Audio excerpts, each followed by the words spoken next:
मध्य प्रदेश में 4 सीटों के उपचुनाव के नतीजे सामने आ चुके हैं। 4 सीटों में से लोकसभा की सीट बीजेपी के खाते में आई है, तो वहीं 3 विधानसभा में से 2 पर बीजेपी तो 1 पर कांग्रेस ने जीत हासिल की। उपचुनाव में दोनों ही दलों के नेतृत्व की साख दांव पर लगी थी। दरअसल कांग्रेस के खाते में 1 तो बीजेपी ने 3 पर जीत दर्ज की। उपचुनाव के नतीजों से साफ हो गया है कि कांग्रेस ने दमोह में जो पाया था वो इन उपचुनाव तक खो दिया है। हालांकि कांग्रेस ने जिस सीट पर जीत दर्ज कराई है वो रैगांव है, जहां बीजेपी के स्थानीय कार्यकर्ता ने भाजपा को हराया है। लेकिन 2018 की जीती सीटों के हाथ से जाने पर अब वापस कांग्रेस में कमलनाथ के नेतृत्व को लेकर सवाल खड़े हो चुके हैं।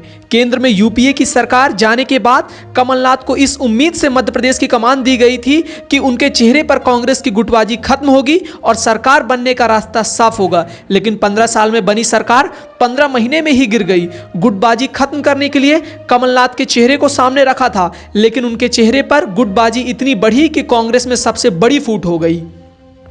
हालांकि राजनीतिक जानकारों का मानना है कि बिंद में कांग्रेस का खाता खुल चुका है, जो 2023 के लिए बीजेपी के लिए चुनौती के समान हो सकता है, क्योंकि 2018 के चुनाव में बिंद इलाके में कांग्रेस की हालत खराब थी। क्योंकि रैगांव में भले ही बीजेपी कांग्रेस की जीत के लिए बसपा और सपा की मैदान से गैर मौजूदगी बता रही हो, लेकिन कहीं ना कहीं रैगांव में बीजेपी की कार्यकर्ता की हार है। अभी के हालात देखें तो कांग्रेस के पास महंगाई, बेरोजगारी का मुद्दा है जो कभी कैश नहीं करा पाती, तो वहीं कांग्रेस का कमजोर संगठन और उपचुनाव में 3 सीटों पर हार कहीं ना कहीं कमलनाथ को खतरे की घंटी का इशारा करती है।